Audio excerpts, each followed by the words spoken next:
Good early afternoon, everybody. SuperJax01 here. Today is a very special and important today. Today is December 6th, 2024. Today, a very popular and important special is turning 60 years old. Yep. And I think y'all know today is the 60th anniversary of the Rankin Bass Holiday Classic, Rudolph the Red-Nosed Reindeer. Yep. I cannot believe it. This special, it first premiered 60 years ago today.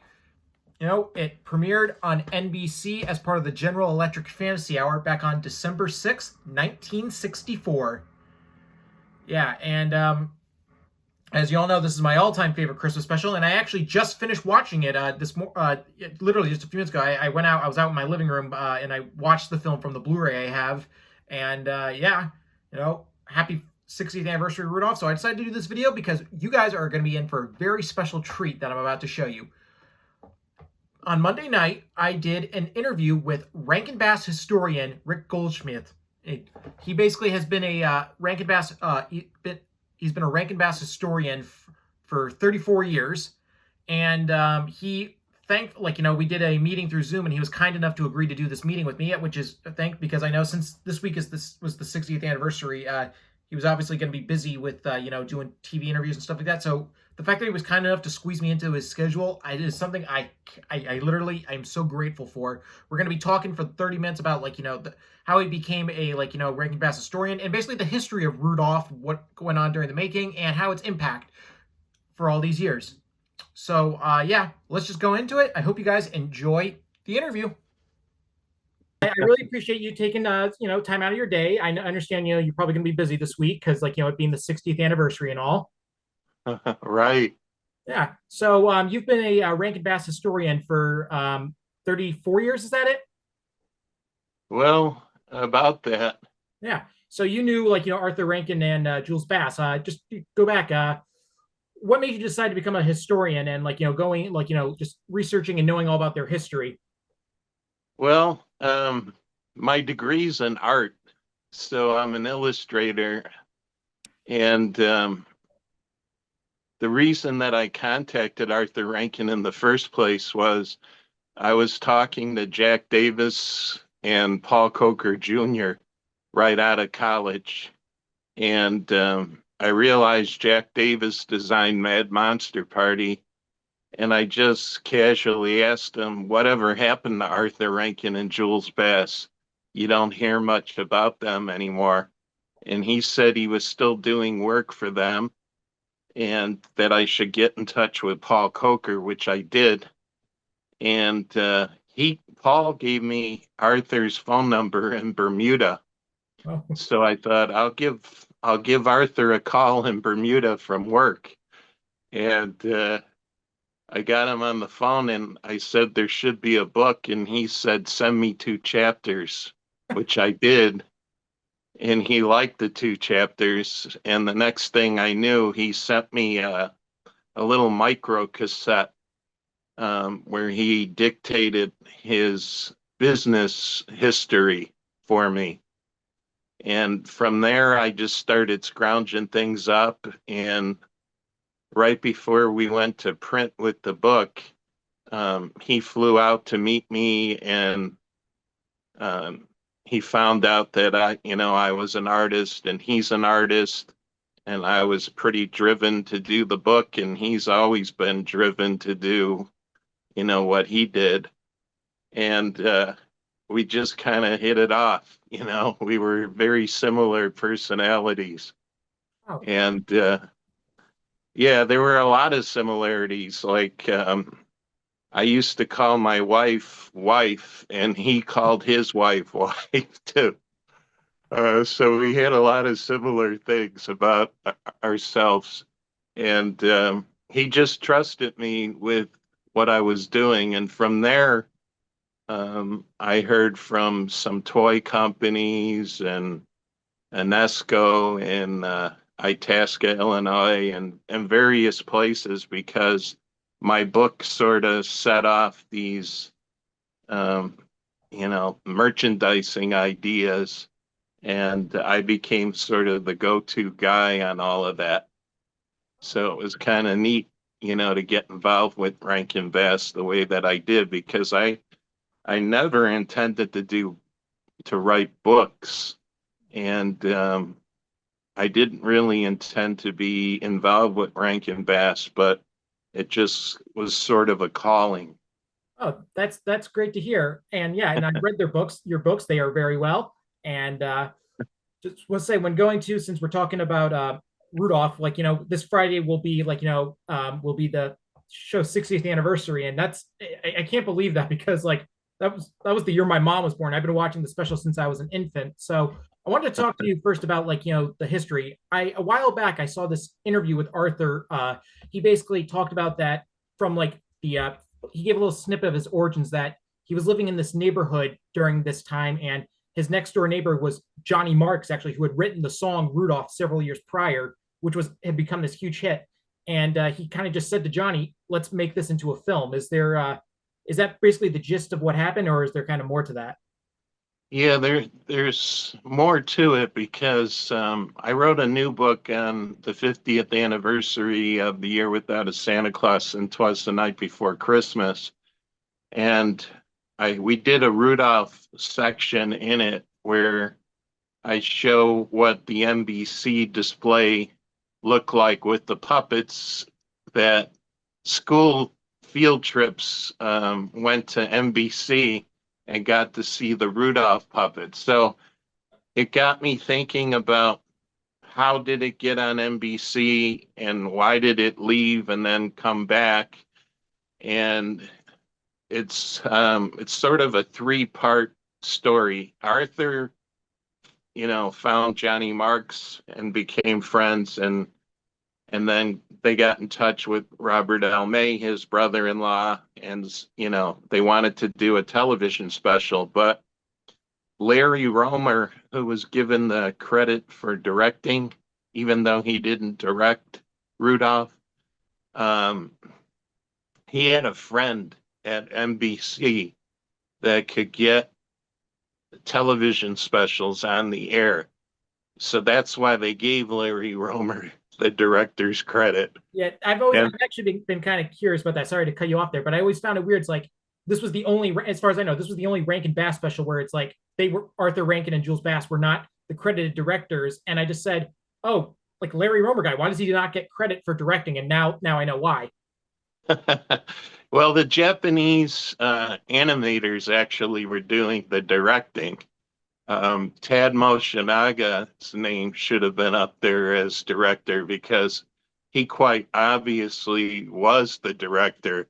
There's a photo that I have of Arthur and Larry Romer visiting the studio, and they're each holding a puppet, and uh, Tadmo Shinaga is kind of standing off to the side, and he doesn't really know how to pose for pictures because he's an animator. He was probably thinking, let me get back to work on this this special because it had to be done quickly.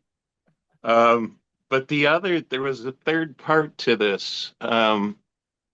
Arthur Rankin told me that when he did the New Adventures of Pinocchio and Tales of the Wizard of Oz, which were syndicated series that were done in short 5-minute segments. So, for instance, Pinocchio, if a station bought Pinocchio, like WGN in Chicago, the local television hosts, um, in this case, Garfield Goose and Friends, Frazier Thomas, he could show an episode of Pinocchio each day and to tell a 5-part story.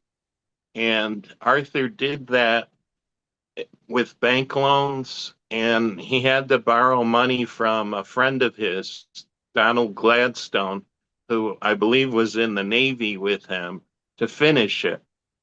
So after doing those 2 series, he thought, I don't want to take bank loans out anymore because it's hard to pay them back and I'm not making all that much profit.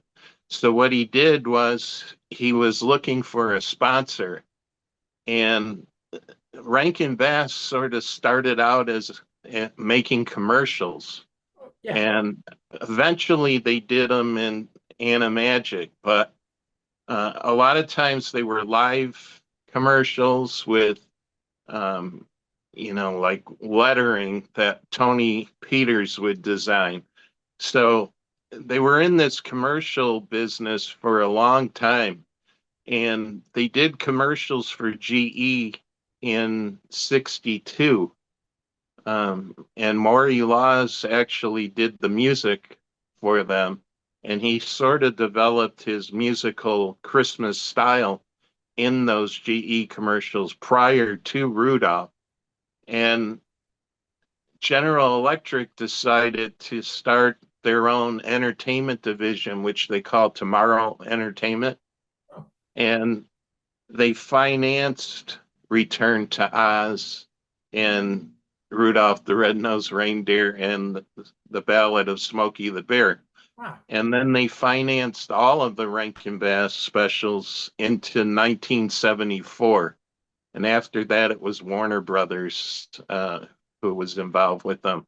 So the sponsorship was a better deal for the producers. Yeah. And that was another reason why it got on the air and has lasted 60 years now. Yeah, and that's what I think is so great because it's like it's lasted several generations, but it's animation, it's stop motion animation, feels timeless. Like it looks like it could have been made at any point today. I never would have guessed that was made in the 60s.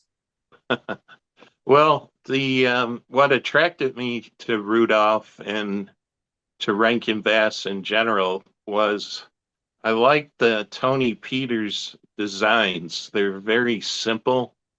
Um, they changed their design later on with Paul Coker's art and some of the other styles that they went into, like the Life and Adventures of Santa Claus Yeah. was their last special, and that didn't look anything like Rudolph.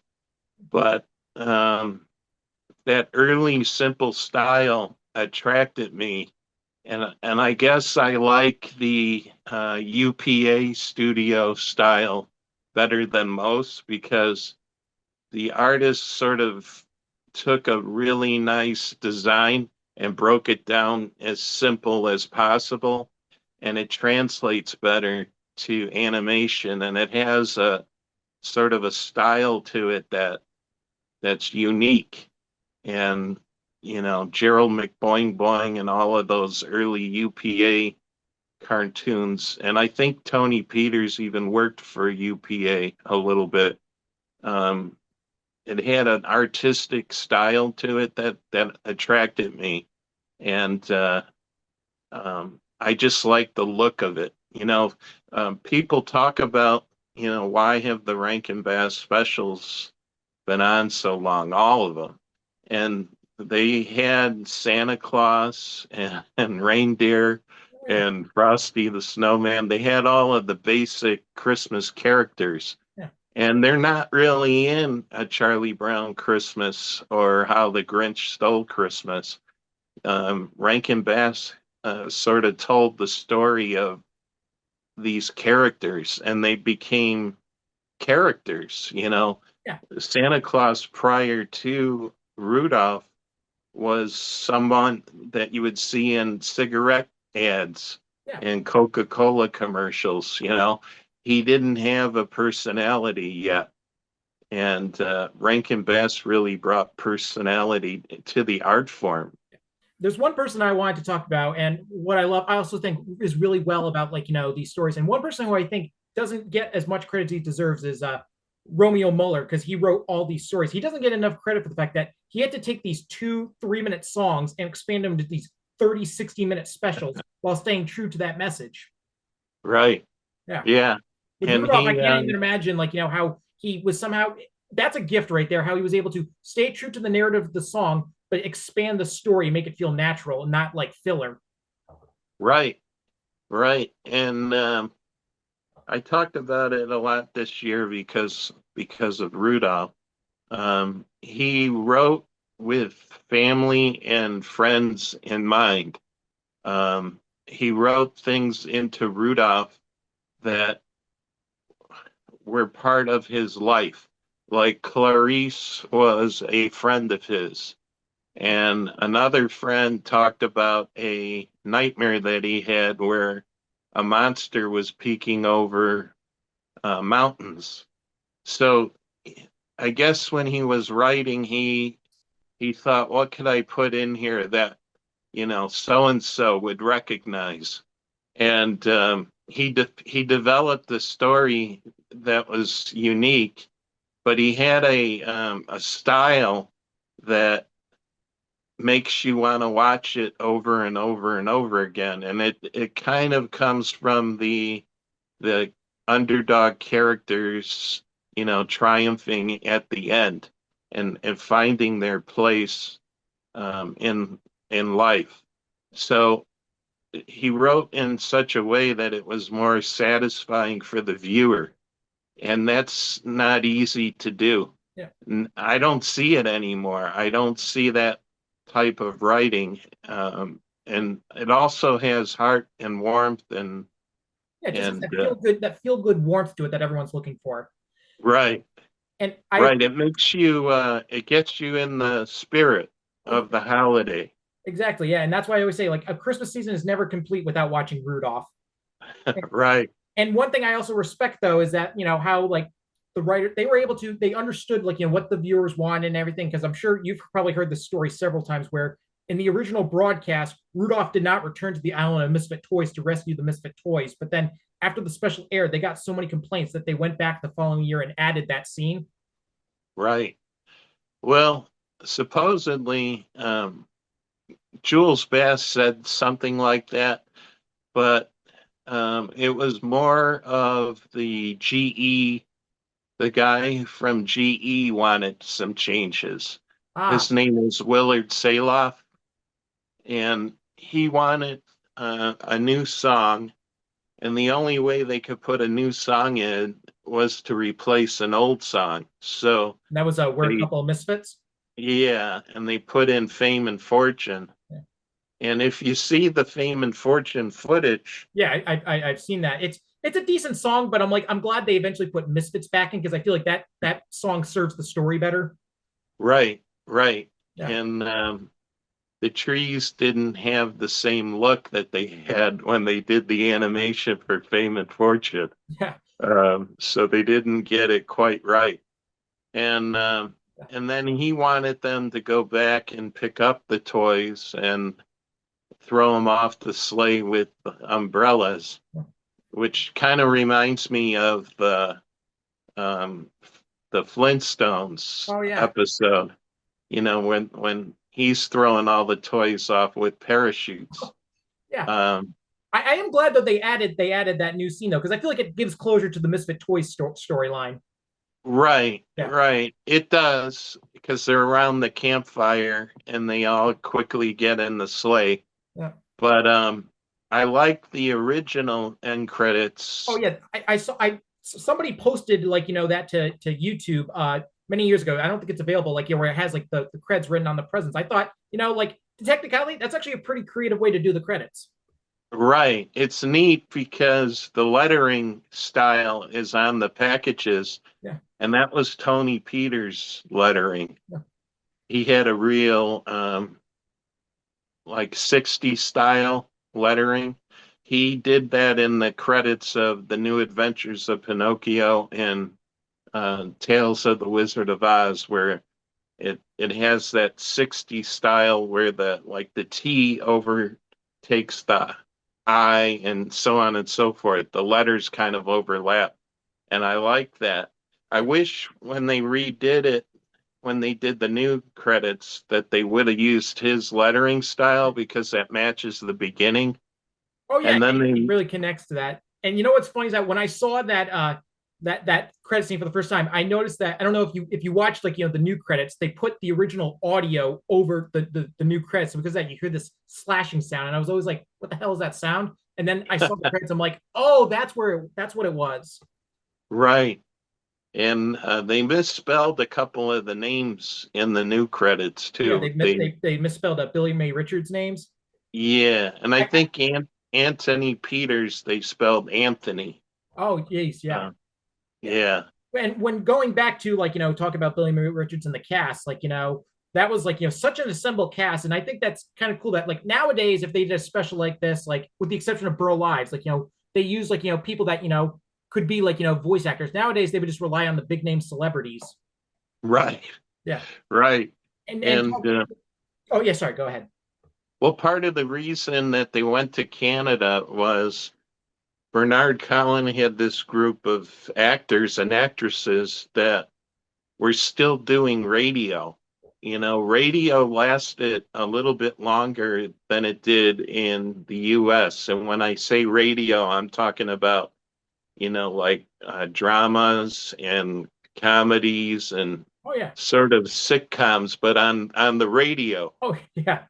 And these actors and actresses could conjure up a character without really seeing them. So when they did the Rudolph voices, they weren't looking at the animation yet because that wasn't done yet. So they just kind of, they saw pictures of what their character would look like, but they just kind of came up with the characters in their head. And they did such a phenomenal job that, I wish they would have used them longer than they did. Yeah. They used Billy May Richards and Paul Soles, but a lot of the other actors and actresses weren't used again, Yeah. in the later stuff. Yeah, like because I know they brought Billy May Richards back for Rudolph Shiny New Year and Rudolph and Frosty's Christmas in July. Yeah, Right. yeah, they did that, and then we're talking about like they got Burl Ives to be the narrator, and that was a big deal because he was this huge country singer. How were they able to pull that off? Well, that was a late in the game, and they had to get someone that looked like Sam, and originally Romeo wrote Sam as nicely, nicely from Guys and Dolls. That was the description. So Burl kind of fit perfectly, and he could sing, and he was a great storyteller. Oh, yeah, So his voice was they just kind of they hit gold with him, and then he was such a strong personality that it set up a template for every Rankin Bass special that came later. yeah, and They I think had that to was a get good thing. I like the narrators; they kind of help. Just I don't know, the narrators just help these specials feel more special.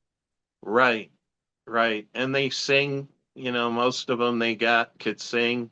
Yeah, because I know With like the exception, they didn't have Greer Garson singing, but yeah, but like uh, with Frosty, they had Jimmy Durante, and then Santa Claus Come to Town, they had Fred Astaire, who were both like huge singers at the time. right, Yeah. And with I heard from like when they got Burl, they actually were able they kind of took advantage of that a little bit. Like I heard that, and I don't know if it's true. I've read that the song Silver and Gold that was actually supposed to be sung by Yukon Cornelius, but once they got Burl Ives, they changed it to have Sam the Snowman sing it instead. right, right. And Larry DeMann, who was Yukon, he originally voiced Sam. Uh, Bill Giles, who was the sound engineer on Rudolph, he told me that when he watched Rudolph, he was unprepared that Burl Ives was going to be doing Sam. Like he had already had in his head, the whole recording session that Larry Mann did as Sam. So it was kind of a surprise to him to hear Burl doing Sam. yeah. And Sam really doesn't appear with the other characters. Yeah, he doesn't at all. That's kind of weird Yeah, when you see if you look at the original soundtrack. There's the cover is him looking at Rudolph, and it's just so weird because like they never shared any scenes together. right.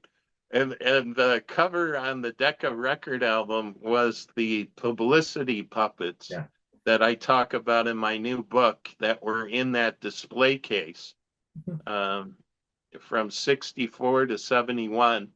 And then Rudolph went to CBS in 72. Oh yeah, And sorry, I just want to say that I never watched Rudolph on CBS because starting in 2005, they started airing this horribly edited version of the special. Like they would have the Fame and Fortune footage, but over it was the audio of "We're a Couple of Misfits." And I'm just like what is this? And so because I'm like, I'm sticking to my DVD and Blu-ray copies. Right. Yeah. Right. I would turn it on, to make sure that it was on, and I would just, do things, work on my phone or whatever while it was on.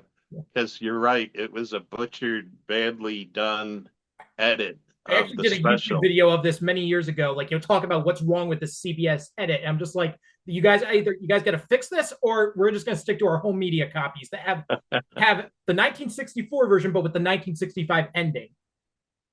Well, it should be interesting to see what NBC Yeah. does because NBC's owned by Universal Yeah.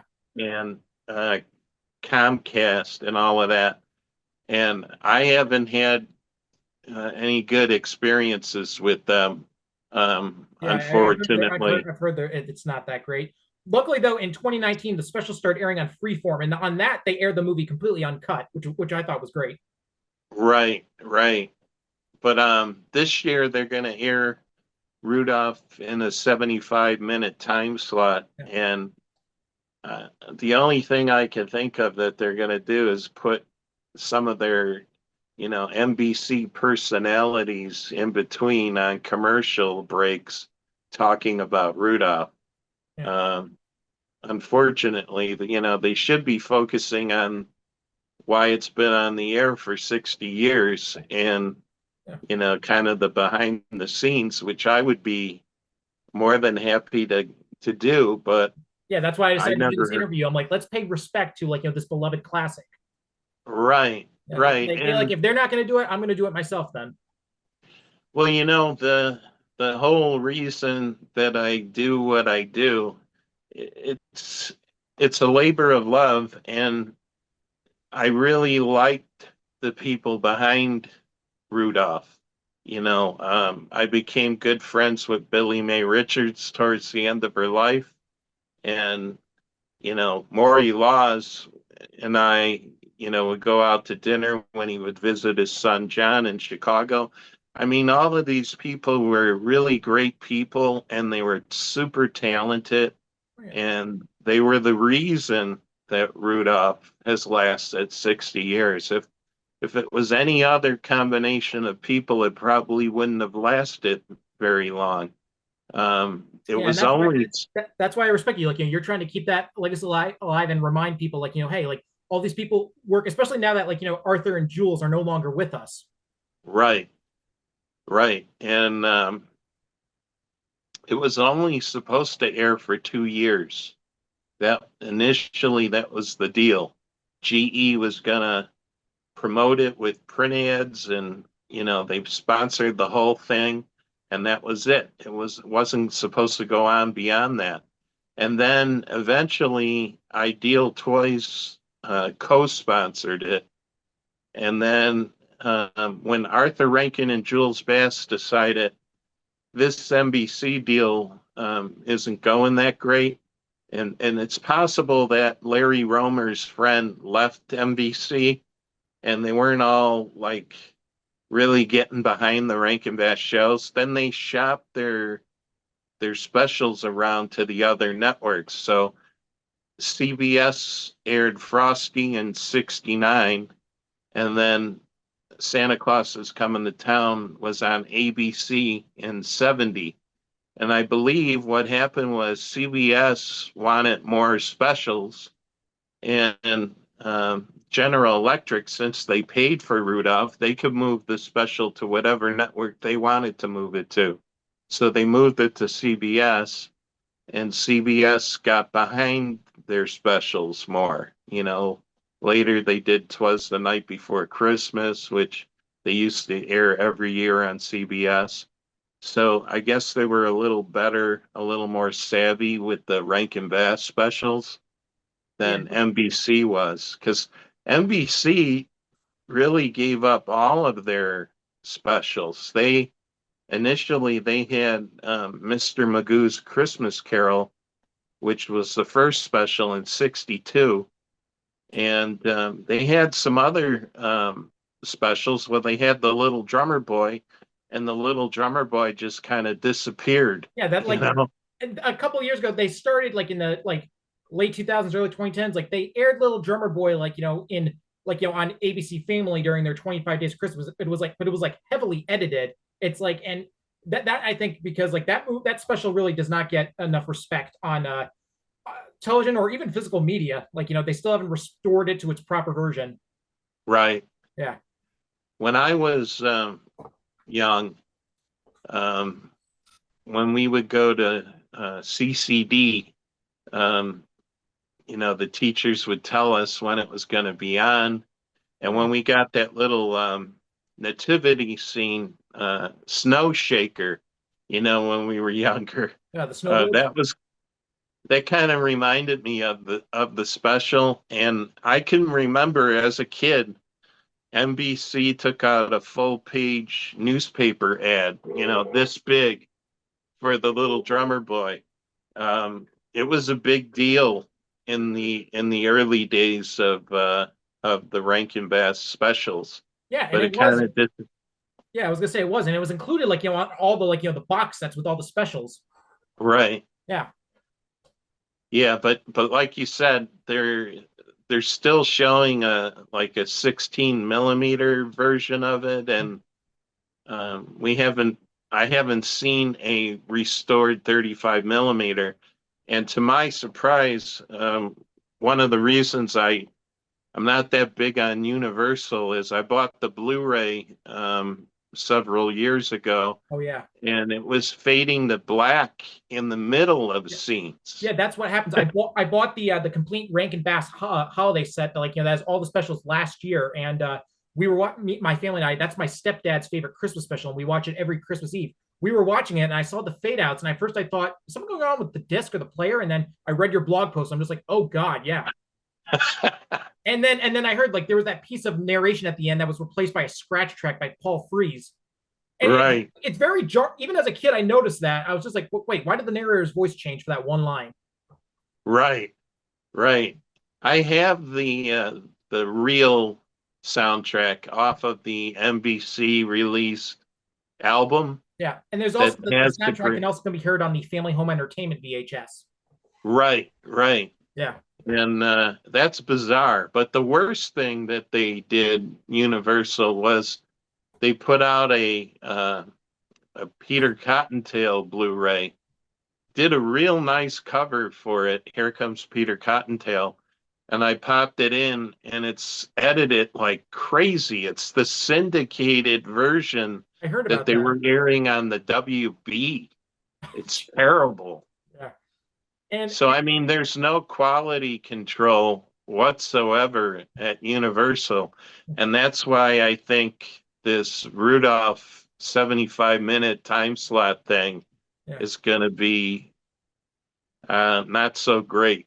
yeah. And what's also weird about the Universal ones is that they also plaster the Universal Studios logo at the beginning. I'm just like, that ruins the timeless feel of it. Right, right. That's why It that's why literally pops. when I play it, I fast forward through. I'm just like, nope, nope, no, that is not the actual opening of the special.